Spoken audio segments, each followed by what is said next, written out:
Hello and welcome. Today I will be speaking to you about why China is not only a security threat to its own region, but the largest security threat that the world faces.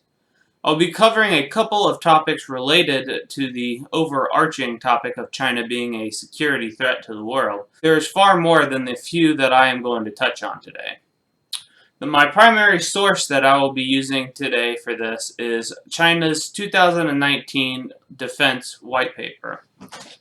For those who don't know what a white paper is or have never heard of them, a white paper is an authoritative report or guide that informs readers on a complex issue and presents the writer's philosophy on the matter. The white paper in question is China's white paper on national security. Now, in this white paper, we'll start with the section titled China Security Risks. In this section, they talk primarily about Taiwan, and when speaking about Taiwan, they use the phrase that Taiwan has gone further down the path of separatism. Now, this is blatantly false because Taiwan is already an independent country. They are not part of China. They never will be part of China.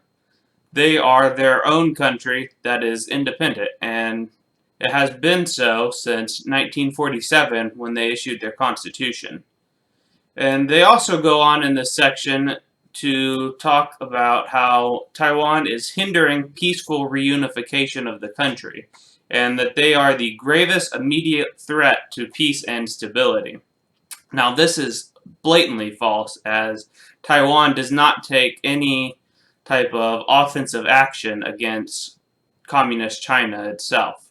They are just trying to exist down on their island while communist China is trying to recapture them and bring them back into China.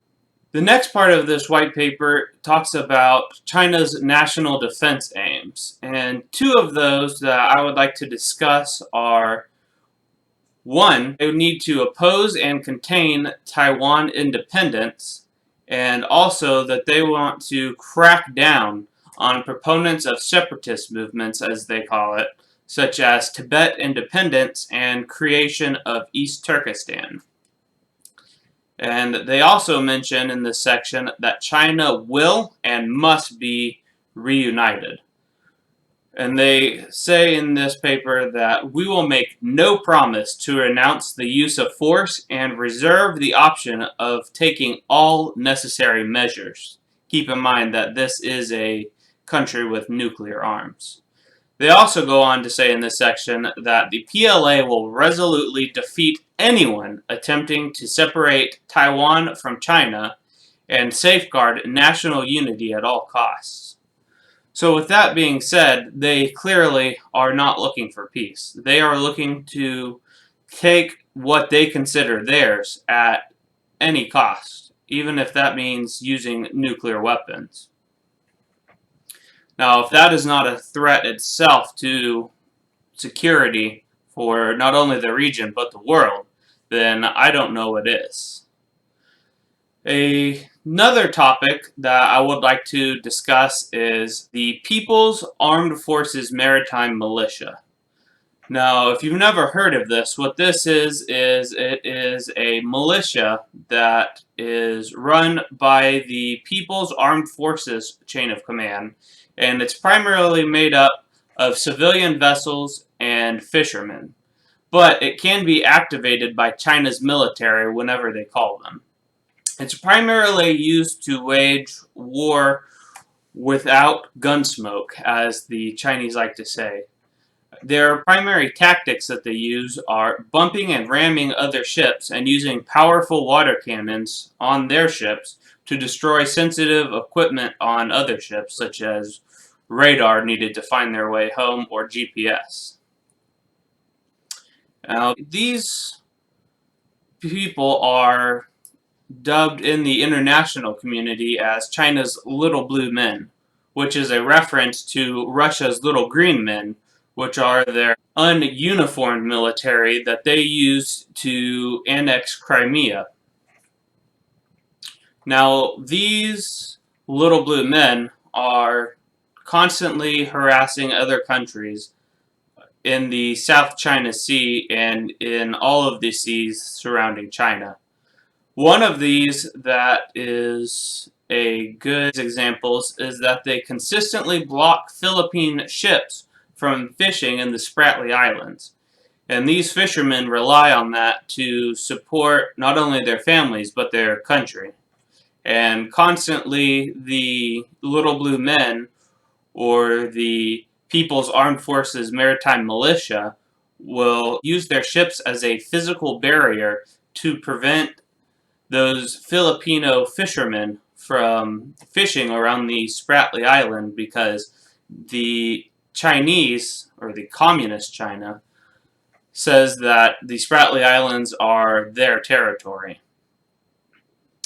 Another common tactic that they do is whenever there are U.S. ships on freedom of navigation missions in the Strait of Taiwan, they will swarm the U.S. ships and try to get the U.S. ships to use force to remove the ships, so that way the People's Liberation Army Navy, which is the primary navy of Communist China, who is always sitting and watching, can then go and use force against the U.S. and say that it was justified.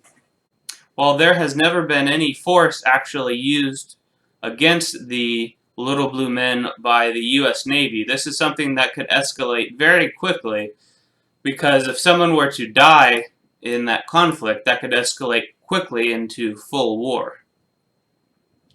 Then there's the recent border dispute with India. This border dispute is over the border between India and China that is called the Line of Actual Control. And it's not an actual border, it is, as the name suggests, a line of actual control. So it's the line between their countries, and it's based on who actually controls it with military force. Both sides have recently done quite a bit of fighting over this border in May. And there was also a serious war over this border in 1962, and there were more border clashes in this region in 1967. And recently, both troops have been building up their troop presence in the area, shipping tanks and troops and tents to the region. And also, Xi Jinping has recently told the troops to prepare for war.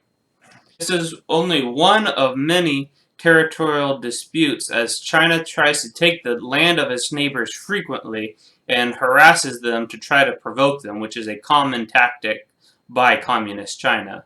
It does not want to start a war itself, but if it can get the other side to do it, it will be glad to fight it.